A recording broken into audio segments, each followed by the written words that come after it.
I lost about 50 grand because of a popular misunderstanding in Christian entrepreneurship. Yup, listen to this. Do you know what that is? It's that if you're passionate about it and you pray about it, then God will bless it. Sounds pretty good, right? But prayer and passion does not equal profit. That's not biblical stewardship. That's actually spiritual gambling. And it really affected my family's finances. So in the next couple of minutes, I'm going to share what losing about 50 grand taught me about why many Christian entrepreneurs stay broke and why you can deploy 3 powerful validation strategies that could save me from years of pain. I'm JC Nova. I'm an entrepreneur. I'm a comic creator. And I'm a recovering passion-fest business builder. About 2 years ago, I had a vision for a marketplace app.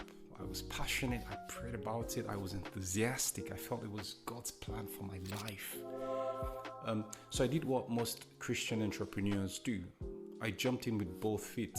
By the end of this video, you'll understand why that approach is actually unbiblical and why the wealthiest people in scripture did the exact opposite of what many in Christian business circles talk about or even teach.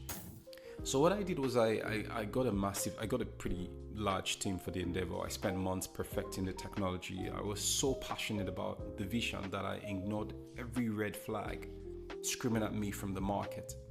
$50,000 later, I had a beautiful product that nobody wanted to pay for. This isn't just about my failure. This is about a lie that many Christians believe without questioning. And again, I'll just repeat the lie. And the lie is that if God called you to something, passion and prayer are enough.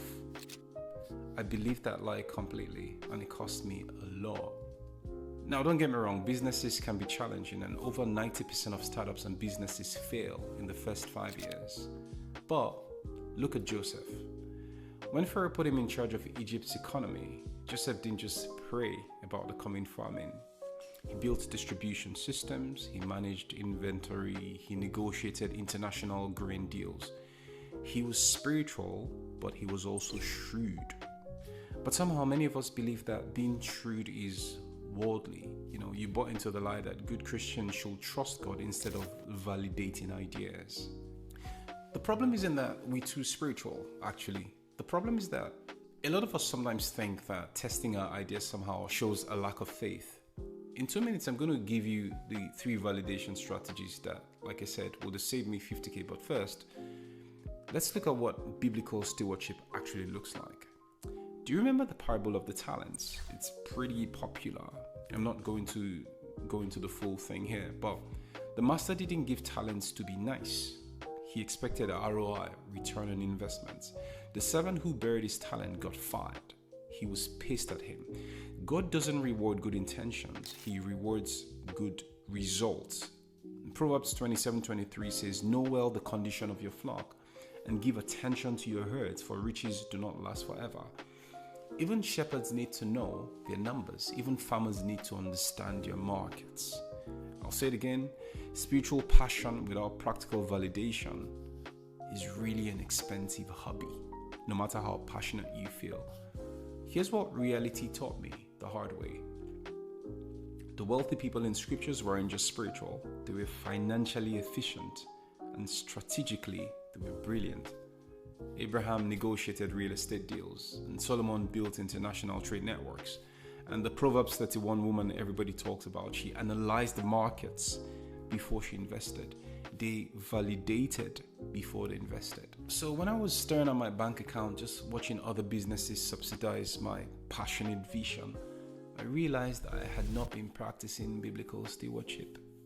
I'd been practicing spiritual gambling. Maybe you are too. And God doesn't bless gambling, He blesses wisdom. So here are the 3 strategies that would have saved me 50 grand and that I hope will save you from making the same expensive mistake. Strategy number 1 is something called the cockroach method of working in businesses. I'll call it the cockroach validation method. Before you build anything, create the cheapest possible version of your solution. I'm talking something you can build or deliver for under $100. A manual process, a consultation, a simple digital product, something like that. So this week, offer to solve your target customer's problem manually for money. If they're not going to pay you to do it by hand, they'll likely not pay you, even if you build software to do it automatically. The second thing is the revenue first launch. Don't launch with features, launch with customers. It sounds weird, but start taking money before you build the full solution. Use pre-orders, use waiting lists with deposits, coming soon pages or service-based versions of your product idea. Get your first paying customer before you write a single line of code or finalize any product. Trust me on this one. Revenue validates everything else. So don't start building before you do this. And then the last one is the pivot ready framework. Build everything in a modular manner. Build stuff so you can change easily as much as possible. Design your business to pivot quickly when the market tells you what it actually wants.